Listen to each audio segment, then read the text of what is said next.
Wait, we're on YouTube. Yep. Let me look for it. Well, we've started, Gaza. All right, we're live. Okay. All right, welcome to episode 34 of the Pro Go Baduk Weiqi podcast. I'm Xiao Dai, and we have again As Gaza. Gaza, this is the Nongshim Cup week. Let's let's get into it. Now, last week we covered the Nongshim Cup, the restart of the Nongshim Cup, not the restart, but the second stage of the Nongshim Cup, where we have Kang Dongyun taking on Shibano, and Shibano again showed that he's not really made for the Nongshim Cup again, maybe. bit harsh, but yes, Kang Dongyun did beat Shibano. Yeah, and then now after Shibano lost, it's China's turn to present forward a player, and China put forward a bit. It's not unexpected. They put forward Tuo Jiaxi, which is the person you see pictured here, and and Tuo Jiaxi plays Kang Dongyun, and dare I say, this game will go down in history as one of the more famous games.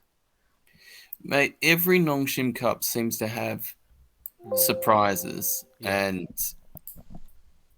yeah, this is again something that I haven't seen before. yeah, and this is really quite strange. So this is the game that I'm showing you here. Tojashi is black and Kang Dongyun is white. Now, whatever they did at the beginning of the game doesn't really matter. But they kind of just got into a bunch of fights, and basically what happens is towards the end of the game, most of the commentator was saying how Tojashi is basically losing by a lot. And now we'll fast forward to the part where they started fighting a Ko. Now I have to say, Tojashi didn't really play bad. Okay, so he actually played quite well. Um, but what's ended up happening is that at this point, Kang played this move to threaten this black group. I think this move in and of itself it's okay, but I think Kang kind of failed to notice an RG, which is that this white group over here, it's got really tight and liberty. So, and I guess the right move is what Tor played, which is this one, which is the key point in the shape. So you can see now this white group is next thing is going to be Atari, and then black's going to live. So white has no choice but to turn, and then Tor played here, and then Kang played this move, which is very tricky apparently. And I think even some of the pros got this part of the go wrong. Got this part of the variation wrong. So Zhou Ruiyang, he's obviously one of the strongest players from China in the past. He's 9 Dan, international major winner. His first instinct was that black should play somewhere around here. The idea being that if white extends, then he can just cleanly capture these stones, right?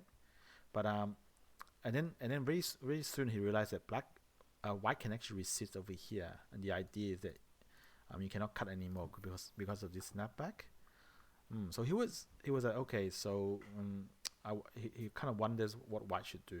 But what's actually very interesting is that AI was suggesting playing here, which confused the hell out of a lot of pros because they were saying, well, this doesn't seem to work because obviously white can just connect, and when white play here, white can actually like run away. It actually um, like for example things like this, white can just run away. So actually white it's actually white it doesn't get sealed in. I think maybe something like yeah. So basically this clamp doesn't really work. So the pros were a bit confused, but apparently um, black can play in such a way that it kind of threatens these stones, and just give up these stones and just treat these as kind of sente moves to help the life and death situation of this black group. Um, so eventually the pros realized that AI was kind of suggesting that it's not trying to capture this white stone, but really to do it in such a way that it can threaten these three stones and help with the life and death in this black group. So that was actually very interesting. I don't know, it can be quite instructive for humans to kind of think about um, moves that doesn't necessarily capture, but kind of help in by attacking some other group. But anyway, whatever AI suggestion or the other pro suggestion, Tuo didn't play that move, and I think a lot of people consider this a mistake, because they can't allow White to just get out, and I think this is how Tuo got into a little bit of a trouble at the end, because when White takes, now this dragon is not fully alive, and this dragon is also not fully alive, so now Tuo ended up running 2 dragons, and I think by this time Tuo is already in Bayomi, so I guess whatever they keep playing, but Tuo managed to kind of save this 1 dragon. So now these stones are cleanly captured. There's no way for White to escape this after adding this move. But this dragon down here is in deep trouble, and this is really where the real story begins. So they keep playing. Okay, so this black dragon got cut off, and according to a lot of the pros, this black dragon can only live by a code, which is this one, which is a very, very tough code to win. And basically, most of them just said that black doesn't have enough code threats, so it's only a matter of time before black resigns. But anyway, Tuo keep on fighting his code. I guess you don't just give up. Now at this point, something very interesting happens. Now at this point, there's actually a lot of ways for whites to play to try and capture this group, but or at least a couple of ways. That white chose this way. And after white played this, even though white technically only has 1 eye, black cannot kill this white group, because imagine if black at this point takes this one, white can just throw in. When black takes this one, black can take. So basically in this case, white is already alive. Okay, but setting up things like this, this is actually where how the whole thing became interesting, because I think even though black can take this and then white can throw in, this kind of sets up almost like an infinite amount of code threats for black, if you can think about it like that. Yeah, code threat factory. Yeah, code threat factory, infinite. Now, at this point, most commentators were saying, well, black's gonna lose, because notice this dragon here only has 1 eye. So they thought, well, this black group's gonna die. But Tuo played a very curious move at this point, which is taking this 1 stone, which was very strange, because people were thinking, well, taking this 1 stone doesn't give you another eye either. This is a false eye, obviously. So are you just going to die in Gote? But actually, Tuo is actually playing. He's already planning something, which was quite extraordinary. So they keep playing, and at this point, they kind of set up this infinite code, and they keep playing Yosei. And now, if this black group is dead, there's no point playing this Yosei, because it's just black is losing by this so much. So why are they playing this Yosei? And now let's just go to the end of the game. Basically, at the end of the game, what's happened is that basically Tuo is basically saying that, well, this group is not dead, even. And if you think about it, that's actually really interesting, because to kill this group, either you have to take so say black plays elsewhere, a white has to take, right? But when white takes, black can take, so therefore white has to take this one and black can take back. Okay, but if you say, well, what if white starts on the other side? Okay, alright, it's kind of Atari, and then black takes, black can take back. So no matter which side you begin, black can always use this infinite code set factory to take things back. So if you just let this game play out in there's absolutely no way that white can capture black. So at this point, I believe Kang called the referee over, and that's when they started looking over the Korean rules. And at this point, almost everyone, including most of the Korean team, got involved into reading the rules, as you can see on on the picture here. They kind of just started now analyzing the Korean rules to see if they can that group is dead or not. And Gaza, you know what the conclusion was? What? The conclusion was they couldn't say that this black group is dead according to Korean rules. And this is very, very interesting because according to most pros that I've seen the commentary of, this black group would be considered dead under the Chinese rules, the Japanese rules, and the In-Cup rules.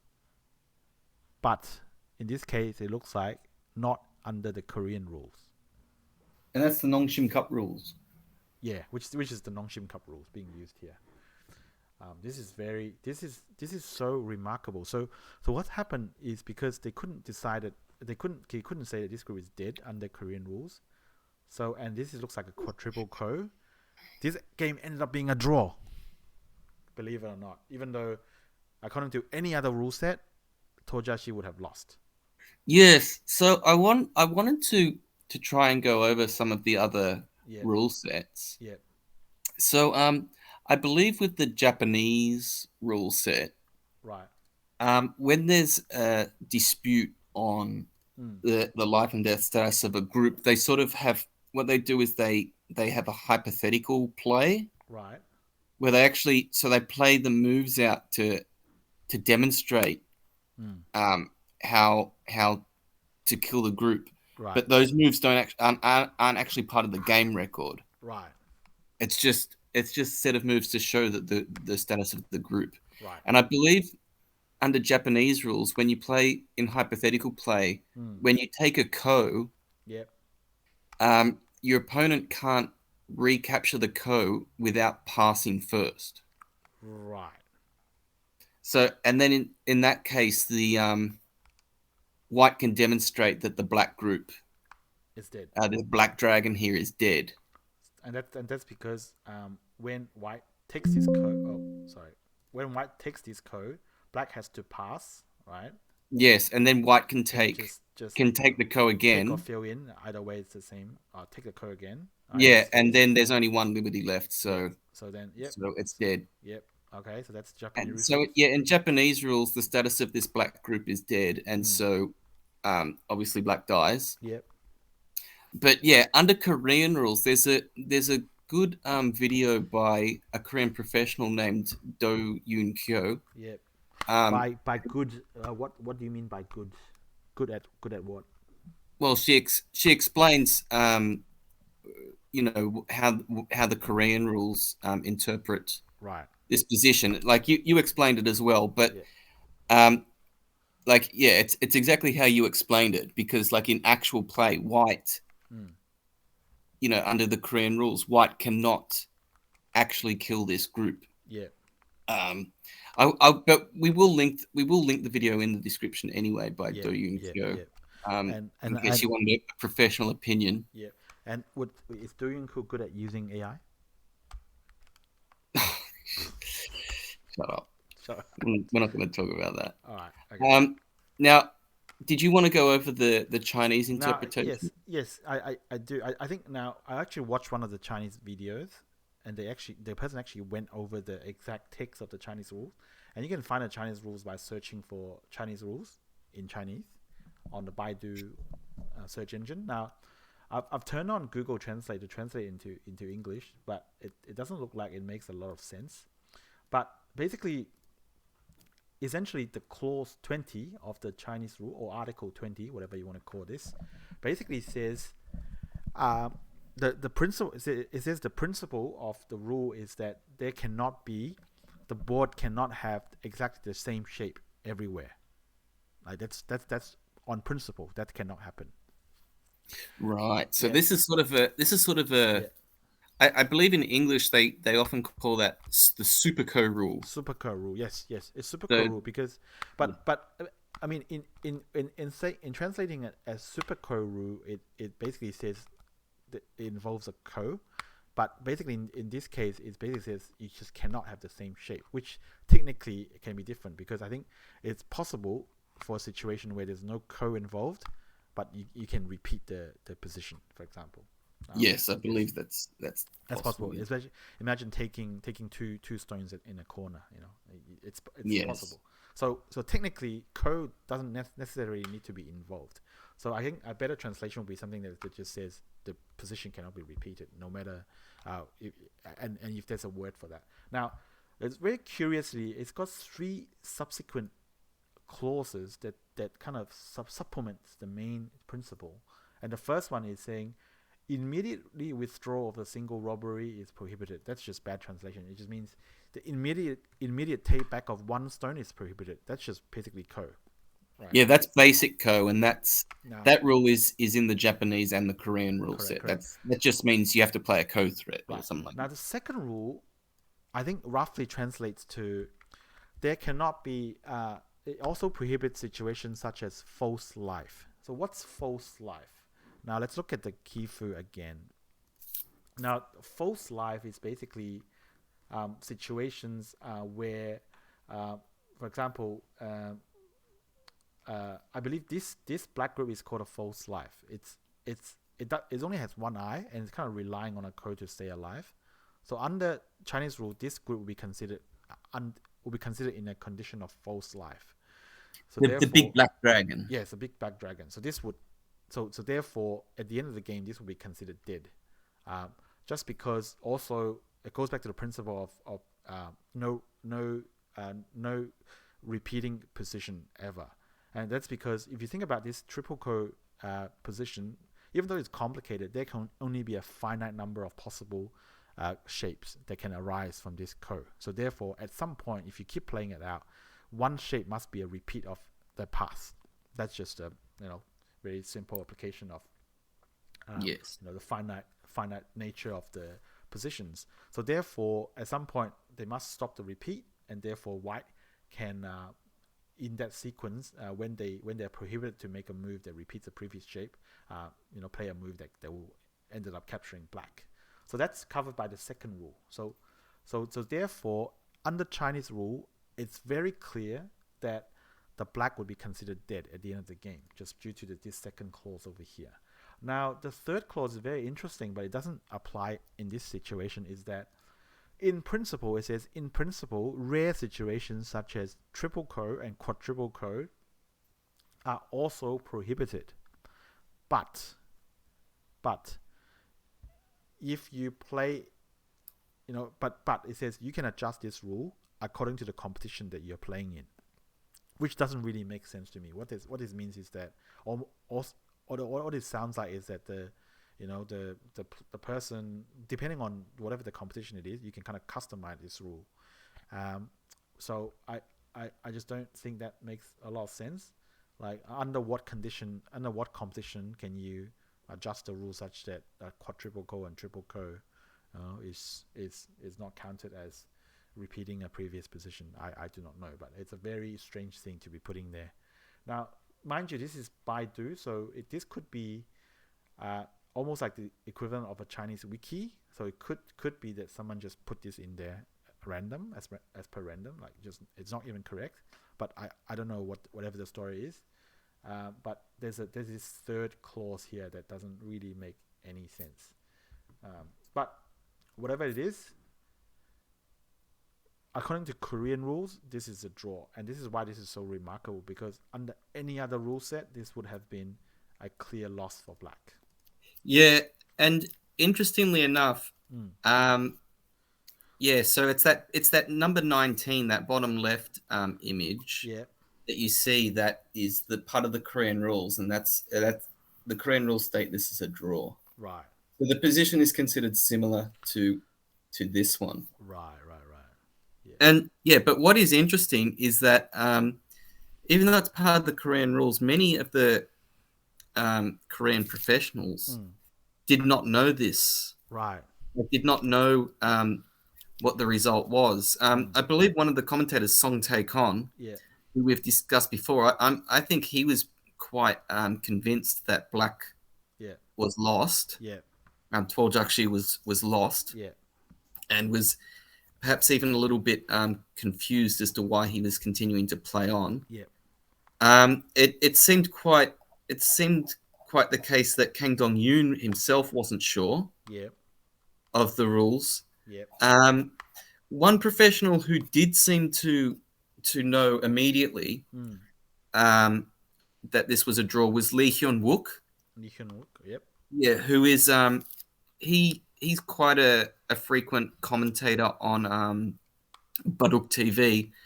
But he also often streams, when he's not commentating on Baduk TV, he will often live stream big pro games on his own YouTube channel.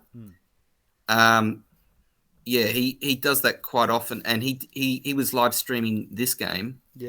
And yes, and he while he was live streaming, he knew the rule, and he knew that this game was a draw. So full credit to him, because it turned out he didn't seem to be in the majority of people who knew the rules. And I have to say, though, despite the fact that apparently only Korean rules give this position a draw, I say that I prefer this over at least the Japanese rules. Because, like, in my opinion, if a group is dead, it should be able to be killed in normal play. And without the Superco rule, without the rule prohibiting the repetition of positions, this group can't be captured. Correct. Yeah, but like at best, White can force the game to be repeated indefinitely. Whether on in Chinese rules, of course, there's the Superco rule that prevents continuous infinite repetition of moves. That's a different debate as to whether or not the Superco rule is a good rule. But without the Superco rule, I do think that it's the correct, like it's the most intuitive and natural rule that if you can't kill it in the game, then it shouldn't be considered dead. And I would have to say that at least one pro is of the same opinion as you. So basically, that pro would be Wang Haoyang. He's one of the obviously, he's a very strong player from China. Now, what's interesting is that in Zhou Yang's stream, he's of the opinion that, well, this black group is definitely dead, because he's kind of he correctly referenced the technical term in the Chinese rules, which is it's a false life group. And Zhou Yang also didn't know that under the Korean rules this would be a draw. But Wang Haoyang was saying that, well, in real play, you can't actually capture this group, so how can you say that I'm dead?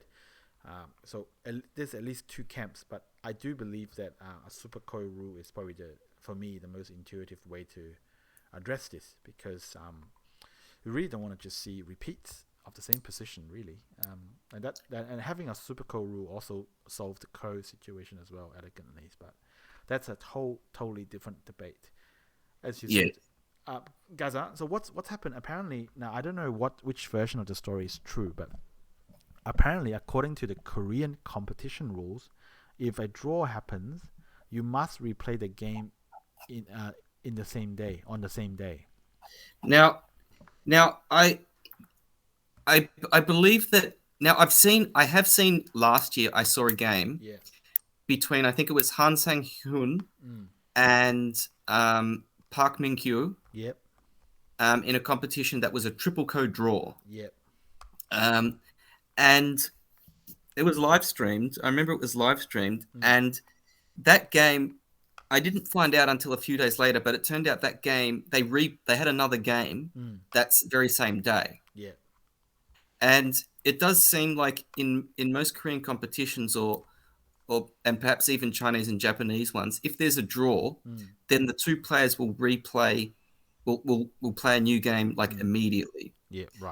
Now I do know, apparently in shogi, which is Japanese chess, if there's a draw, which is in shogi, a draw is similarly very rare, as in Go. If there's a draw, they will play a new game, but with the remaining time that they had when the drawn game ended. Now, I'm not sure if that's the case with Go, but in this case, since both of these players use their main time, in Nongshim Cup, once you use your main time, all you have is one 60-second Byoyomi, which means you have to make a move every 60 seconds. Yeah. And it turned out that was the time controls for this replay, for the replay. Correct. Now, guys, what I've heard is, and I don't have any other way, I don't have any way to confirm this, is that under the Korean and Chinese system, you do play the game using your remaining time. So, which I think sounds fair to me. Yeah, so that seems to make sense. So I would guess that if one of these players had a little bit of main time left, they would start with that main time. Yeah. Whereas they could have started with different time limits, but in this case, both of them just had the 160-second Byoyomi remaining, so that's what they had at the start of the replayed game. Yeah. Now I said that I've heard two stories. One story is that under the Korean competition rules, if there's a drawn game, they need to replay the game on the same day. The second story I've heard is that there was the Japanese, they wanted to play the game the next day, which I think was what came out in the news. Right after the game was drawn, and apparently the Japanese contingent just objected to that, saying that, well, we kind of were expecting to play tomorrow, and no, if you're gonna replay the game, you must play it tonight. So whatever the real story was, Tuo Jiaxi and Kang Dongyun only had about 2 hours rest, and then they restarted the second game. Yeah. So regarding that objection, to give a bit more detail, this Nongshim Cup, this is the second stage of this edition of the Nongshim Cup, and this is played over 5 days. Yeah.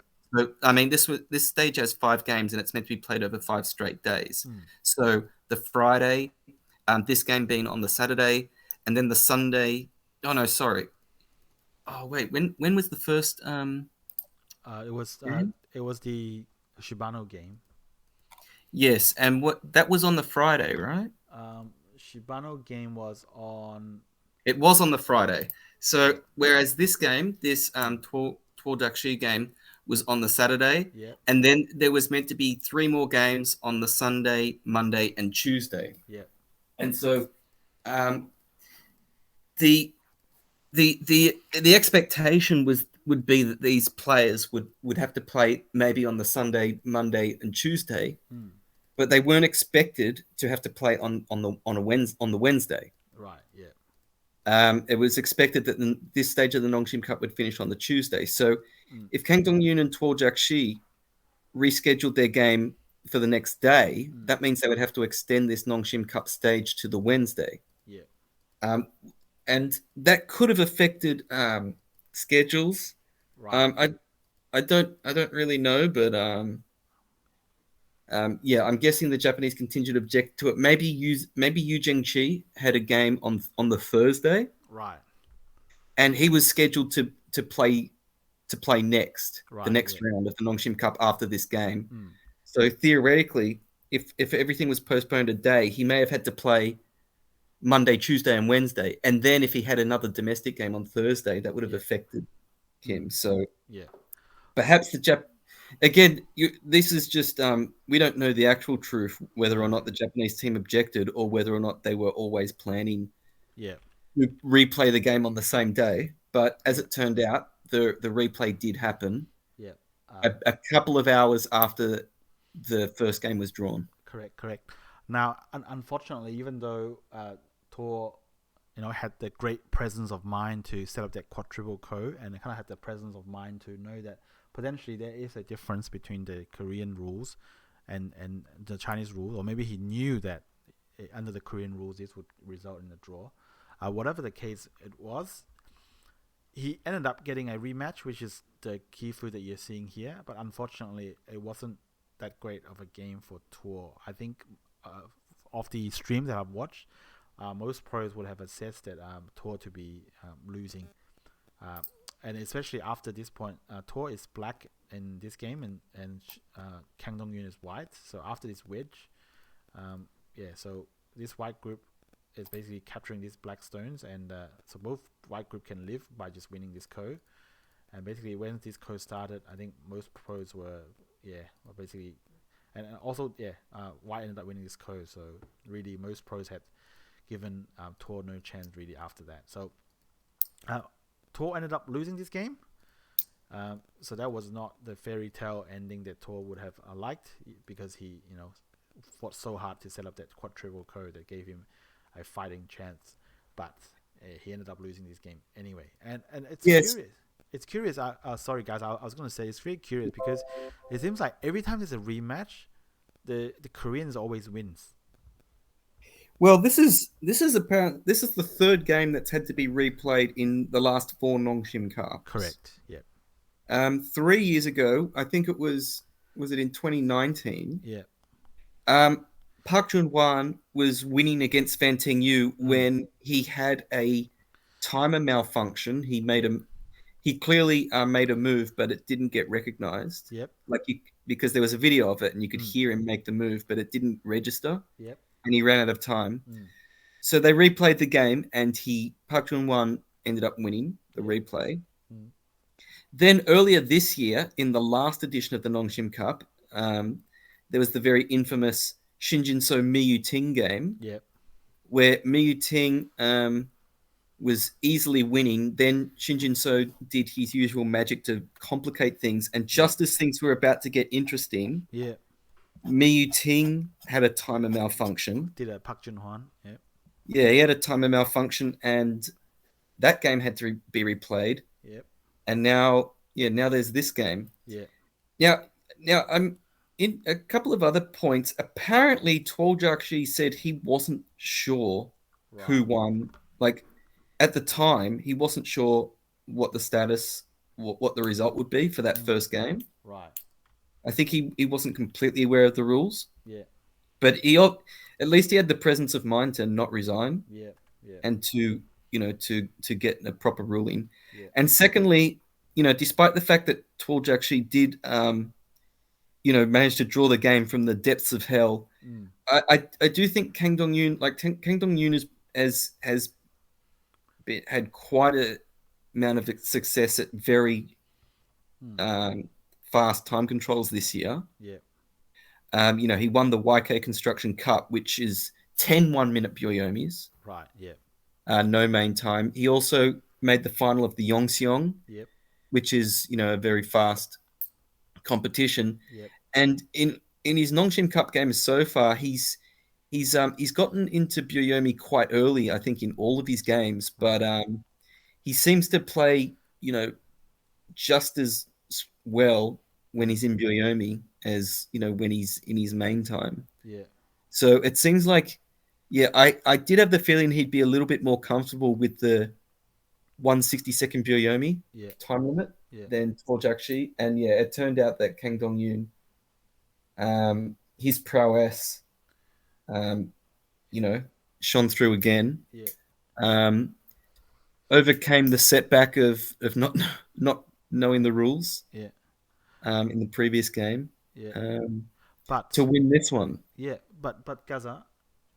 Because Kang have to play the next day versus the Japanese player Zhengqi. This almost cost Kang the game because obviously, as you can imagine, Kang would be very, very tired. So this was the Sunday, and most people expected, in a normal situation, that Zhengqi would be the underdog against whoever he was due to face. Obviously. He's a top 5 player in Japan, but already we've had, the 3 crows in Japan, none of them, all of them being eliminated in the Nongshim Cup without any of them even being able to win a single game. Yu Zhengqi is considered to be sort of perhaps a tier below those players. So it would have been expected that he would be the underdog against any opponent. However, now that Kang Dongyun has had to play, he had to play 2 games on the previous day, and he also had to play Shibano the day before. So he's played 3 games in the last 2 days. And so Yu Zhengqi now perhaps had a bit of a bit more of a serious chance of actually scoring a win. Now, what you see, this person you see here is Yu Zhengqi, and this is of course Kang Dongyun. Now, if you look at one of the the Japanese fans commentaries, that they left on the YouTube stream of Yu Zhengqi. They basically one of the commentary was stands out. It's like up to the middle game, Yu Zhengqi was playing at world class level, right? And in this game, Yu Zhengqi is white, Kang Dongyun is black. So Kang Dongyun is black. So they kind of just start this. Play the game quite normally, but then I'll fast forward to the part where they actually have a very serious fight. Now, basically up to here, it's white and black are kind of tangled up. This white is running one group, black this group is not completely alive. And at this point, basically, AI suggested that black should just make an eye right here, because that would make an eye here, make an eye in that, and just completely settle this group. But for whatever reason, some of the commentators were saying, well, maybe Kang Dongyun is tired, whatever it is. Yu Zhengqi found the right way to counter-attack, and basically, let's just look at the results. So Yu Zhengqi ended up capturing these 3 stones. So that was really a great result.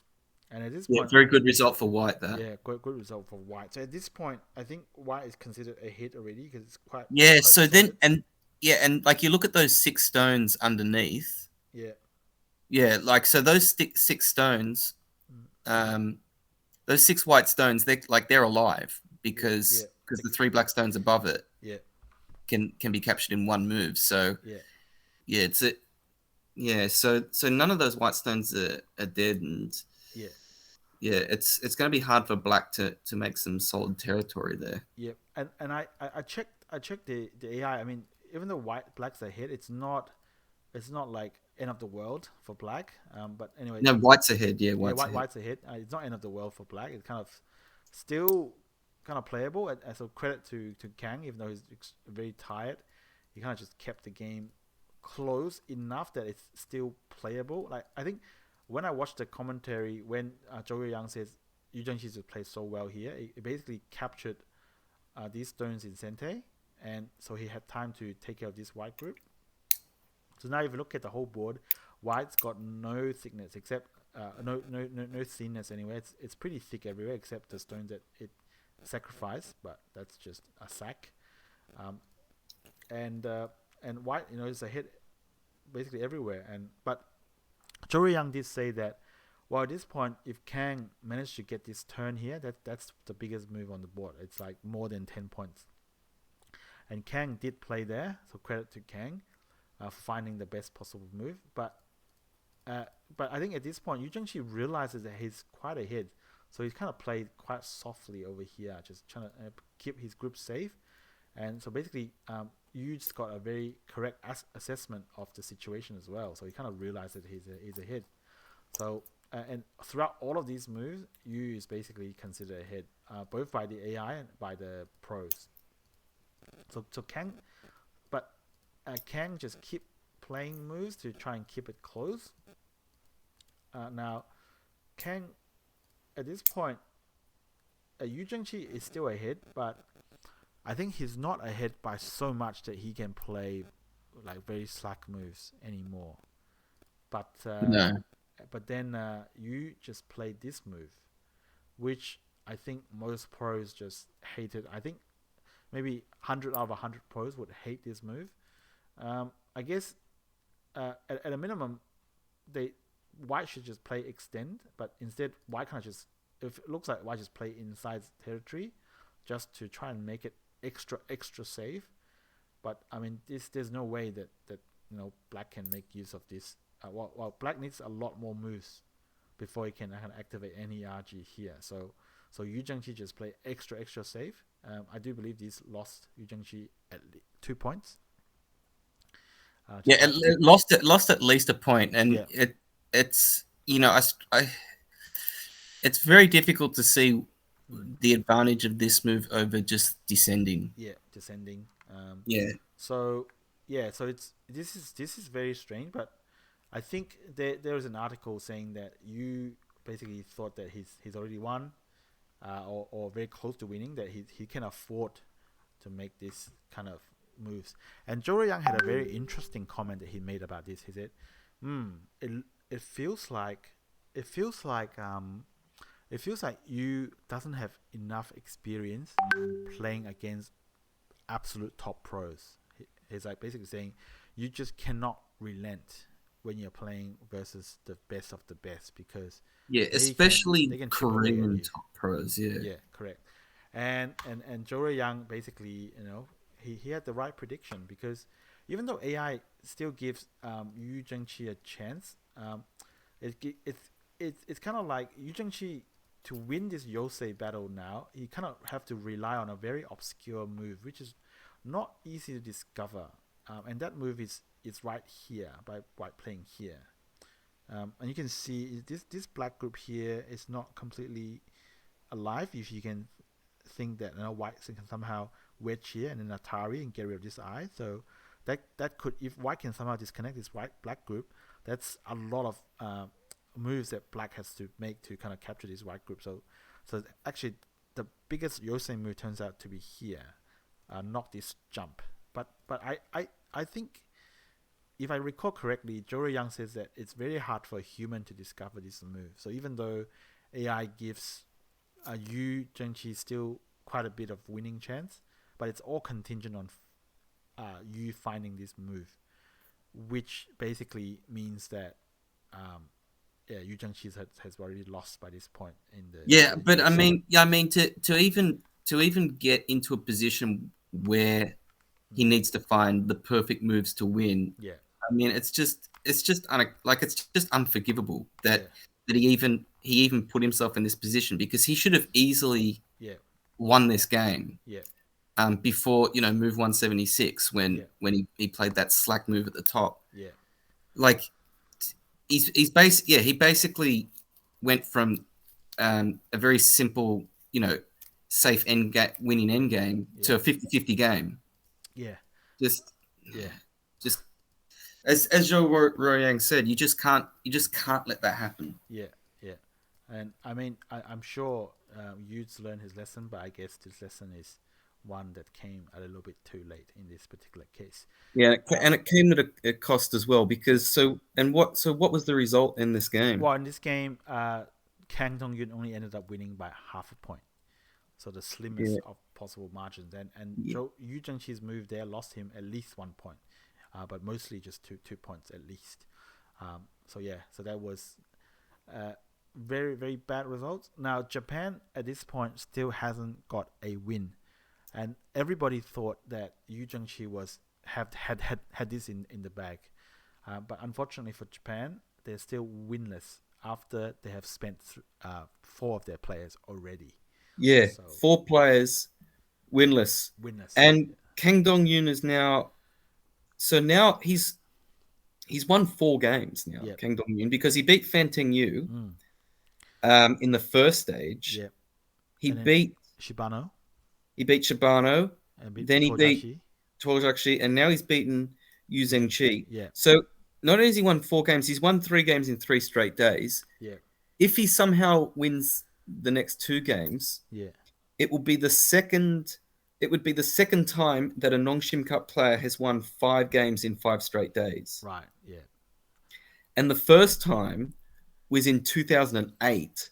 Right. And it was by Kang Dongyun himself as well. Right. 14 years earlier. Yeah. It gives you an idea of just how long Kang Dongyun has been sort of in the top echelon of Korean Baduk. Yeah. And I was a little bit surprised when I did this research and I found out that he was the only one that done it. Fanting Yu never. He's won 7 games in a row twice. Yeah.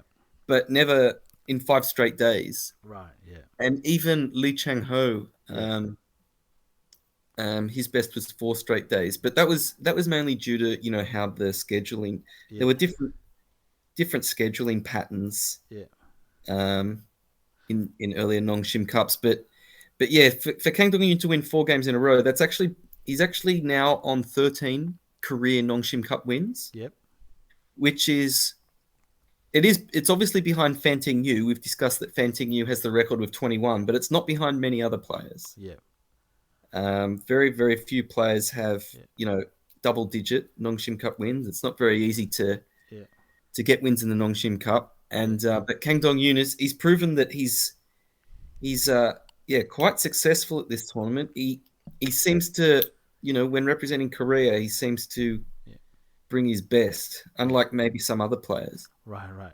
Now, I just want to highlight just how difficult and how exhausting playing in the Nongshim Cup can be. I just remember reading Lee Chang-ho's autobiography. Basically, he kind of described one Nongshim Cup where I think he was the last player for Korea and he had to win like 4 games in a row. And the way he described it is that, like, I think it was like after the second or third win, he just felt so tired that the moment he got back to the hotel, he just fell asleep. Like it's really really tough and really really tiring. And think about this: Kang Dongyun had played how many games? 5 games in 4 days already. So really not 100% sure if he's gonna win another.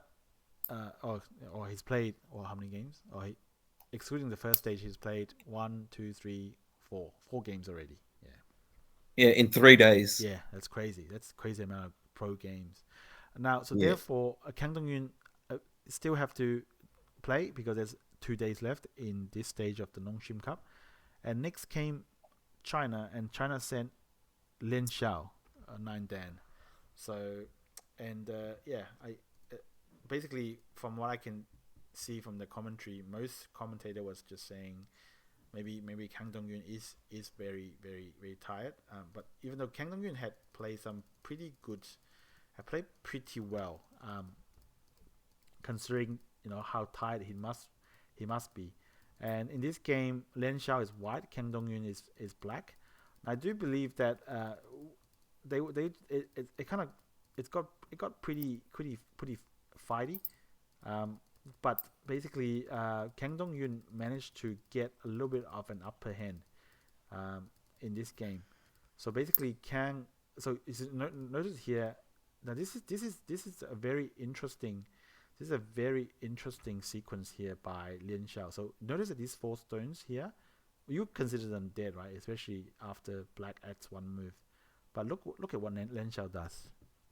He moves he plays 1 more move, right? And it looks when the group looks completely dead. It's a probe asking Kang, do you want to connect or do you want to extend over here or do you want to play some other move? Of course, Kang Dongyun says, okay, I'll just capture more of you because your Tari here also means that you're not alive. But this Atari here is actually quite powerful, as you shall see later on. Okay, so after Lian Xiao played this probe, by the way, at this point, Kang Dongyun is already in Byomi. So I think one of the commentators says, well, has Lian Xiao seen something or is he just trying to, play a time attack on Kang Dongyun? But actually, this turns out to be a very clever kind of sequence here, move here. Okay, and then they keep playing. Now, this is where I think an example where, like, AI is just so far ahead of the humans that nobody really fully understand what AI is talking about nowadays. Now, this cut, which looks fairly normal, and I looked at one of the pro commentaries by the 2 top Chinese pros. Both of them thought that when they just looked at it without the help of AI, they just thought this cut looks fairly normal. I mean, just, of course you're going to push and cut kind of thing. But apparently this dropped a lot. This dropped the win rate a lot according to AI. I think apparently the right move is just for white to extend according to AI. But anyway, let's not read too much into AI because I also don't know if AI's moves are always correct. And also, it comes a point where even top human pros don't fully understand or can't fully appreciate why AI says it is a bad move, just without having to study the position with AI possibly. But anyway, apparently this is a mistake. But whatever the problem is, Kang Dongyun decided to just live with this black group over here. Now, a lot of pros, this is not even AI, a lot of pros kind of criticize Kang here. He says, well, look at how many cut points white have. Maybe there's more that black can do. And they kind of show a few variations where, if Kang had played a bit tougher here, Kang could have gotten a lot more out of the situation. And again, they put it down to Kang's tiredness. But whatever it is, Kang just decided to play a simple move to just kind of live, make this group alive, and that's it. And that was maybe not ambitious enough. Now, very interesting. Notice how Lian Xiao played a move there earlier on. Now he's activating the RG, believe it or not. And he can play here because he kind of made his white kick over here. It's very interesting. Just look at the variation. So he takes, of course, black has a Atari on the outside. He takes. And now notice here, after he takes, white can throw in at this point. Yeah. Connect back his stone. So black doesn't want that and just connects. And now white can clamp. And when black covers on the up, now apparently black cannot extend, because when white cuts, these 3 stones could be tied on liberty, meaning that if these stones are tied on liberty, then it cannot kind of make a move to kind of capture the white stone because it's too tight. So then white can set up a counter capture versus the tail over here. So, but anyway, so this is kind of covering is kind of the right move. So white Atari under, black, and now you can see the effect of this move. This allows white to connect under, and black has no choice but to set up the ko over here. So these 5 stones look pretty much dead, but Lian Xiao made use of the RG to set up a ko, so it's not dead. And I do remember at this point, both players have spent a considerable amount of time thinking about this situation, and the pros during the live stream had time to play show quite a few variations, but most pros show this white move here as the kind of the most obvious and the best ko threat. It's setting the life and death of this black group. So while the pros were showing, various variations of how should black respond? Should black respond by covering on top or attaching here or whatever? There's actually quite a few ways that black can live. Okay, if black makes a move locally, they were just deciding which one was the best, and then suddenly Kang just play here to finish off the ko, and some of the pros on the stream was like just gasp. They're like, whoa, what's happening? Are you sure you want to give up this whole black group? And some people online were suspecting that Kang Dongyun had a misread of the life and death situation. Again, a lot of people just put it down to tiredness, but 100% sure, the pros are 100% sure this black group is actually dead, which means that this is not a fair trade at all. And Lian Xiao played this move. Apparently there's other moves that could have killed this black group, but Lian Xiao played this one. So I think at this point, Kang Dongyun must be panicking, because he may at this point have realized that he's made a misread of some sort. But they keep kind of playing a few more moves. So black plays some moves to take the corner. But at this point, I think it's basically too late for Kang. So Kang made the last attempt to try and confuse the situation, but Lian Xiao was having none of it. He played the right move to kill the group. And after this, after block, this group is still dead, and Lian Xiao has the right to push through here, threatening this group as well. So at this point, Kang decided enough is enough, and he resigned. But this is quite crazy, because he just had I can't think of a very good explanation apart from the fact that he's too tired and he made a misread, because losing this group was way bigger than losing that. My theory was that he just didn't read out the position. Like, he just too tired to do it. Could have been because he was too tired. Perhaps he was very tired, and he couldn't be bothered reading out the position, so he just decided, well, I'm just going to ignore the ko threat and see what happens. If he can't kill me, I'm winning. He's got to prove it. And the thing is, Lian Xiao did prove it. So it proved.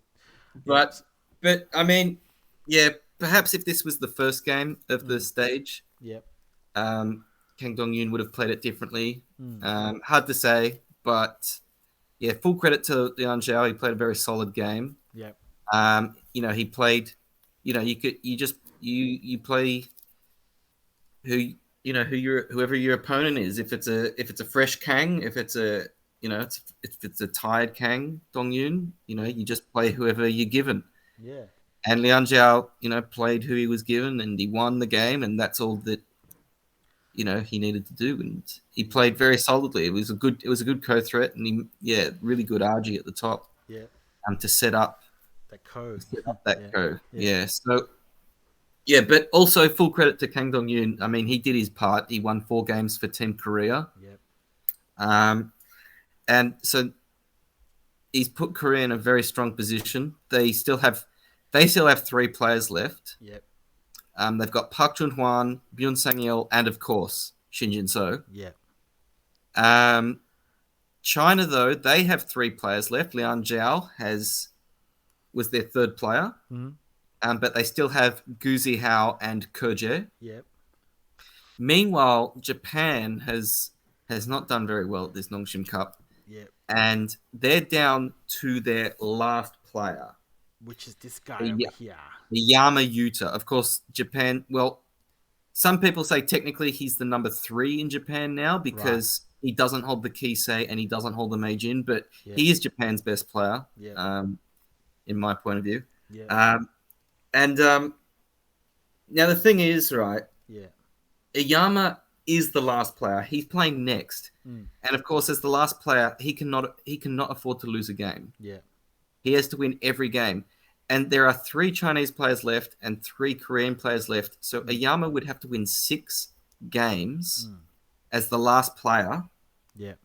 For his team to win the Nongshim Cup. Do you know how many times the last player of a team has won 6 games to win the Nongshim Cup?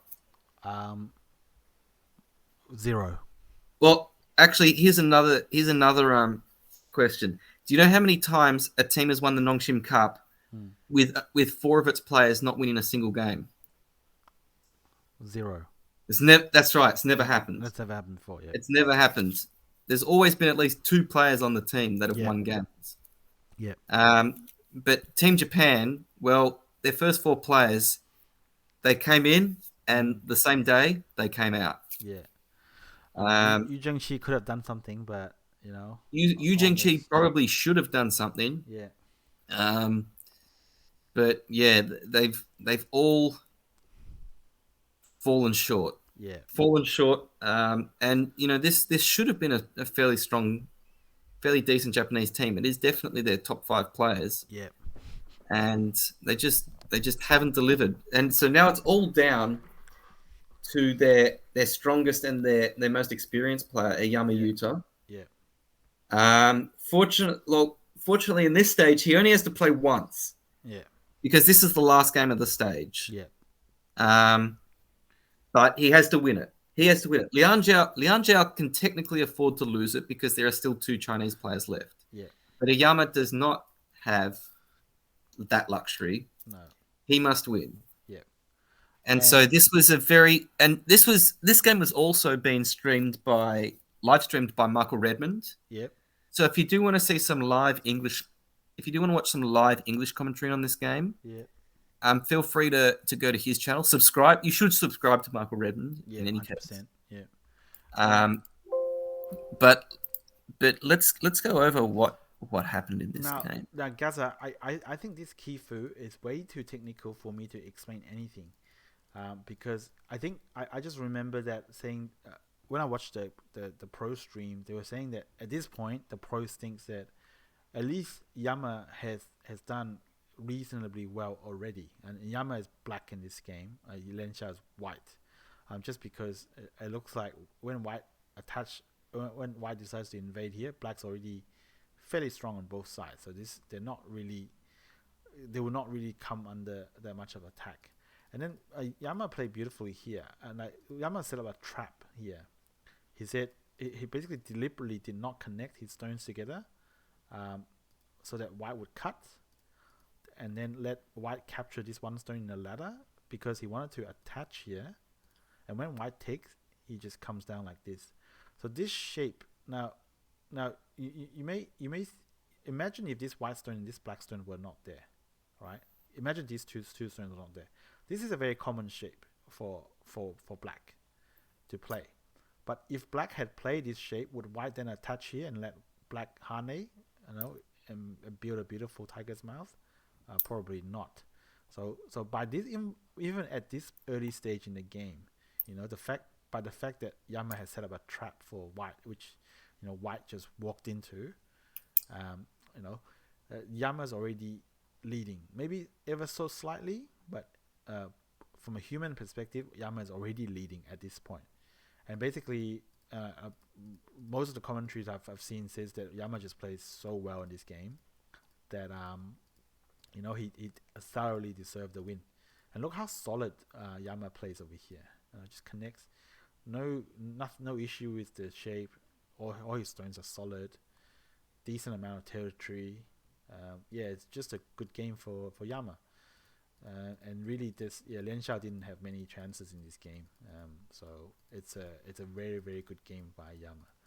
But because of that, how solid he played, is also not much that I can analyze, because they're all fairly technical in nature. So no big stories to cover. But unless, Gaza, you want to cover any move that you've kind of seen anything about? Oh, I know less about this game than you do. It was really hard. Honestly, it's difficult to see where exactly White went wrong. Yeah. It looked like, rather, instead of, you can sometimes look at games as, like, for instance, the Kang Dongyun Lian Xiao game. That was definitely a game that Kang Dongyun lost. Yeah. Right. But in this game, it's hard to say. It's not necessarily a game that Lian Xiao lost, but more a game that Iyama Yuta won. Yeah. With one based on technique, rather than one based on a mistake. Yeah. So basically Iyama was leading from beginning to end. Now, if at this point of the game, if you can't just count territory, Black would be clearly ahead. Like, if you just count the territory. So I think Lian Xiao also realized this, and realized that, okay, maybe my only chance is to kind of severely attack this Black group. So this Black group technically isn't alive, and it's very complicated. And Zhou Yang did say that if you just throw this game, at a amateur player, let the amateur player play as Black and let Lian Xiao play as White, he says, he's almost certain that the amateur player would be completely slaughtered by Lian Xiao over here, because the position is very complicated. But he says that Iyama Yuta is quite strong, so he's not your typical amateur player. So he kind of thinks that it's a difficult game for Lian Xiao, and it's kind of proven true. Even though Iyama is leading, Lian Xiao played really well. He kind of threatened the life and death of this group. And then he activated the RG over here of these death stones, and he done it in such a way that he managed to now set up an opportunity to cut the Black stones off, cut the tail off, which he did. And before this fighting over here, before Lian Xiao activated RG over here, I believe by AI's assessment, Iyama was leading by close to 20 points, if not just a little bit over 20 points. And after cutting off this tail, I think Yama's lead was kind of dropped to like 2 points, or maybe even half a point, like something really small, because obviously capturing this tail is huge. And I do remember watching in the live stream that Iyama does look a little bit nervous at this point, but he kind of connected his nerves and realized that he's still ahead, albeit not by that much. He kind of just played the Yosei fairly well, and he kind of managed to recover his lead.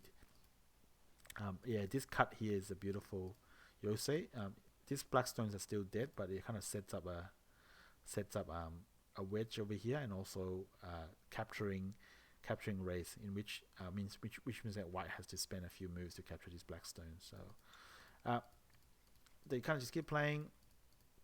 And I think at some point Lian Xiao realized that he just doesn't have enough points, and there's not much that he can fight over.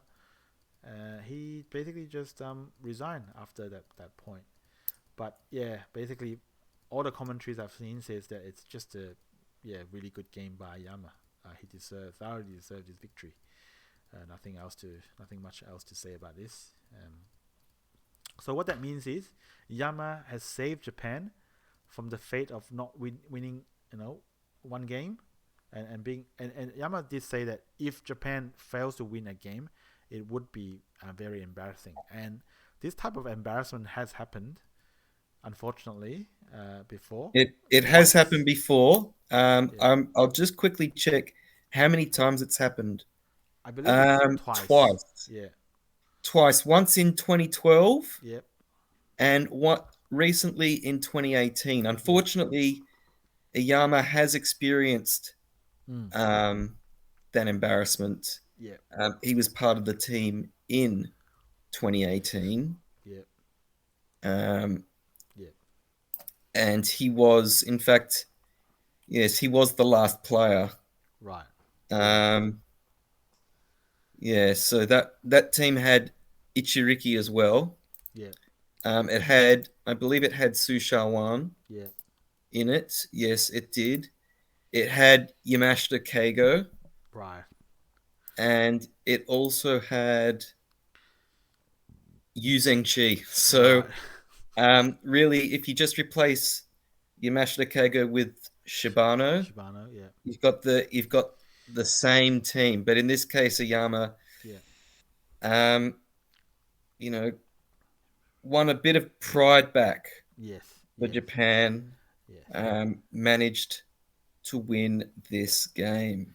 And to avoid Japan coming last, I do believe Yama have to now win 4 games. He will have to win 4 further games. 4 further games. So 5 games. So if Yama can win 5 games in a row, then again Japan will not come last.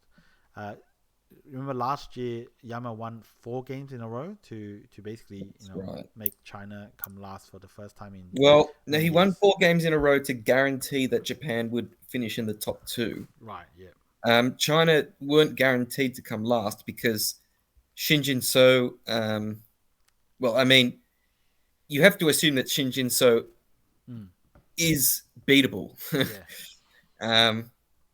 And he could, if he lost that crazy game against Miyu Ting, Korea would have come last. Yeah, for the first time in many years. Yeah, for the first time ever. Yeah, ever. Yeah.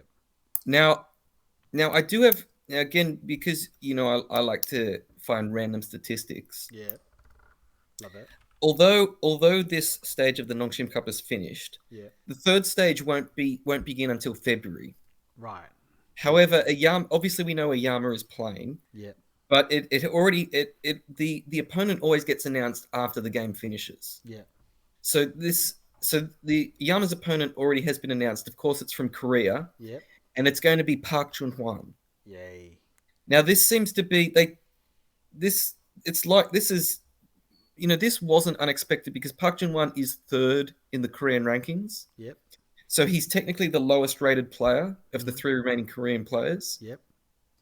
They don't always go in ranking order. Of course, Park Chun-hwan went, I believe he went 2nd for Korea in the last Nongshim Cup. Mm-hmm. Yes, he did. So they don't always do it in order of rankings, but in this case, they're putting out the lowest ranked player next. Now, the funny thing is, this is in a game 10. This will be game 10. Now, Park Chun-hwan and Iyama have played 4 times previously in the Nongshim Cup, and they've always played. It's always been game 10. Right. Now, and in those games, Park Chun-hwan has won 3 and lost 1. Right.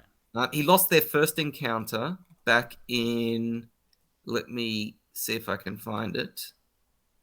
In 2014, he lost their first. Iyama won that one, but the next 3 Park Chun-hwan has won. Right.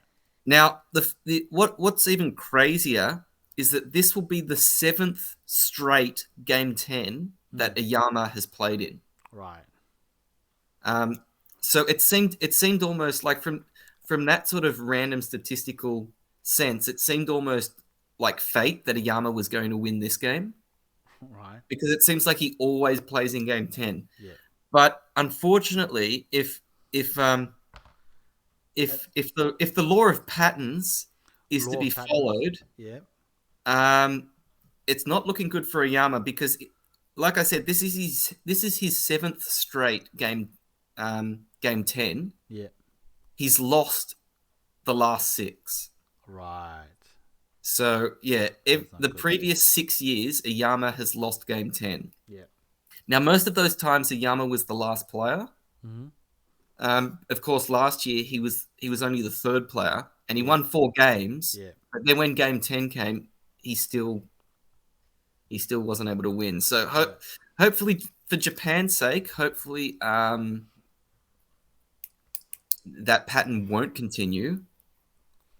But I would say Park Jun-won is a very formidable opponent, and Iyama hasn't beaten him in 8 years. Right. Their overall record, like in Nongshim Cup and other tournaments, is 6 wins, and for Park Jun-won, 2 wins for Iyama. Right. That's not good. And Park Jun-won, I mean, he's, when it comes to Nongshim Cup, Park Jun-won often delivers. But I mean, we shall see. Form can change, and it is nearly 2 months away. Yep.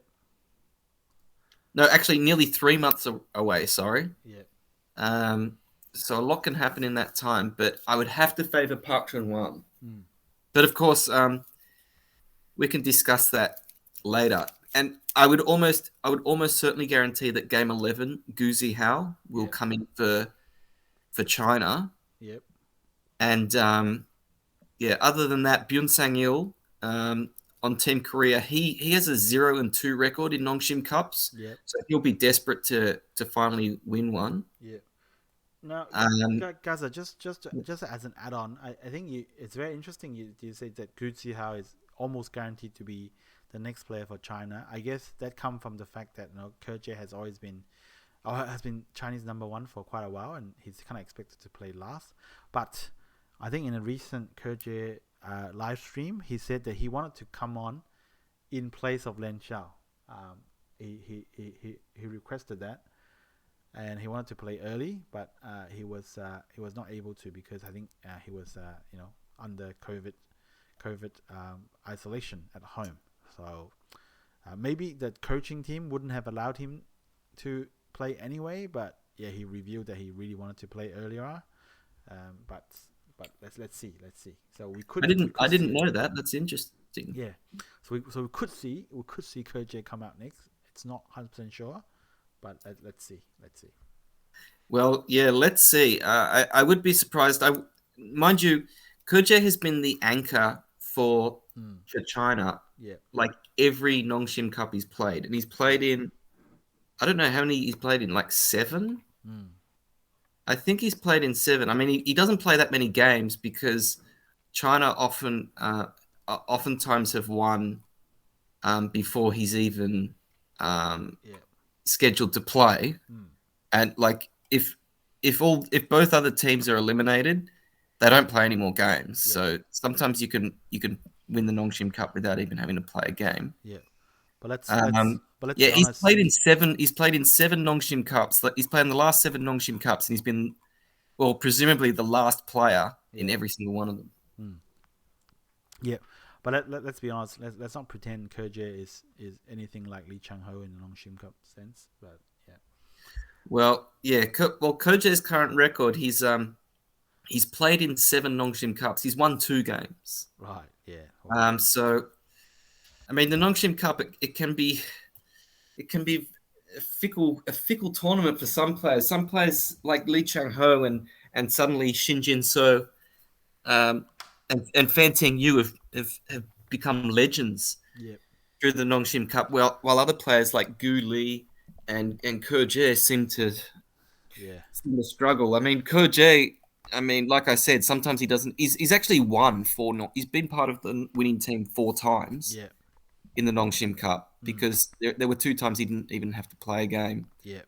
But the other 5 times he's actually had to play. He's won twice and he's lost 3. So it's even the best players sometimes don't do that well at the Nongshim Cup. No.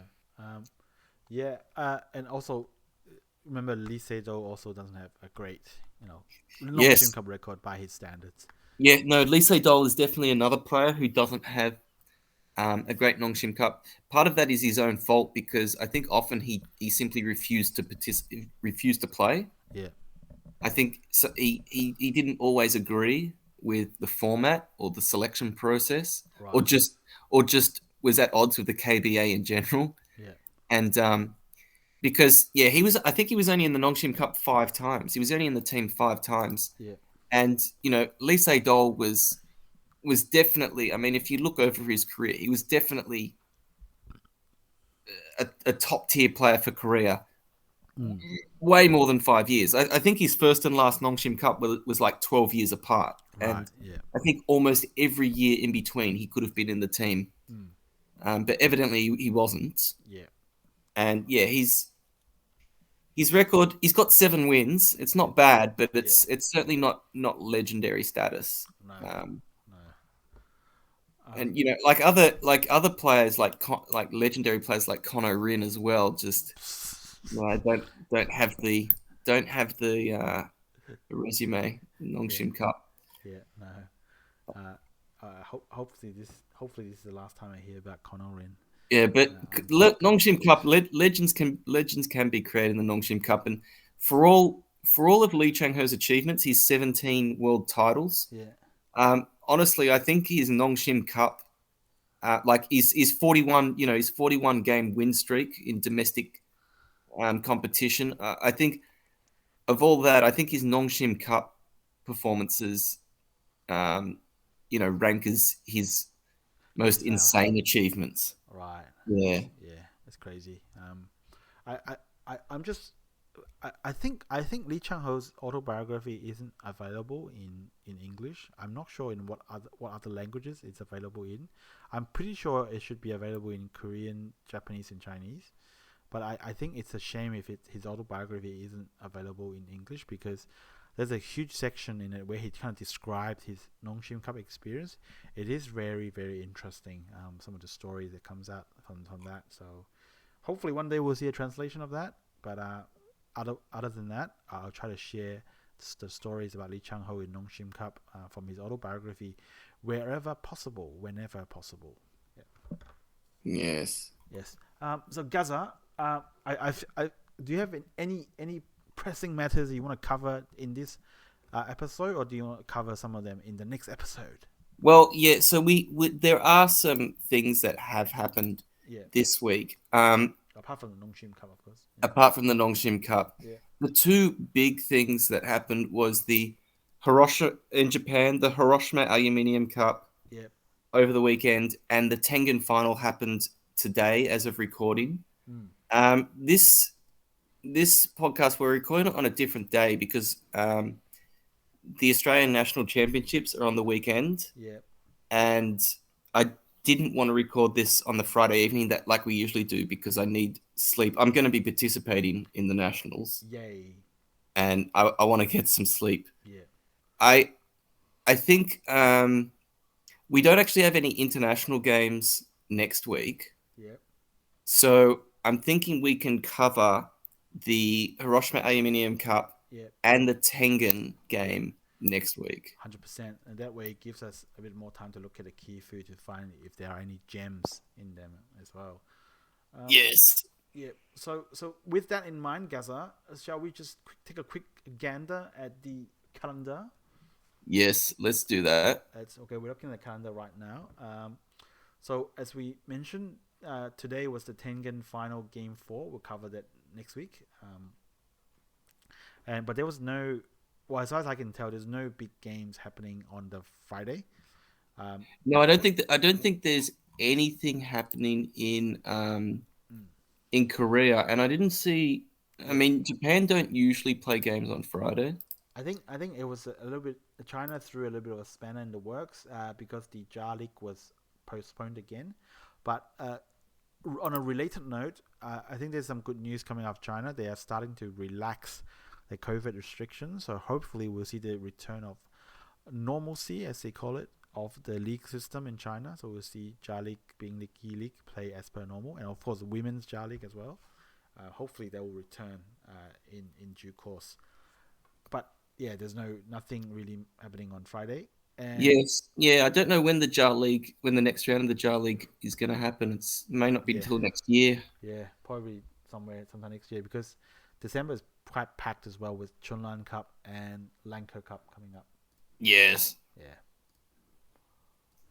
But next week in Korea, we've got a couple more games in the women's Kisung.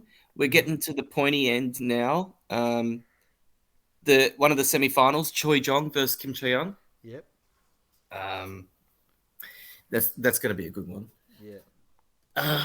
We also got prelims for the GS Caltex Cup. So the actual tournament won't happen until next year. But yeah, also more women's stuff. We've got a lot of women's stuff in Korea. We got the more rounds of the Dr. G. Again, we're getting to the pointy end there.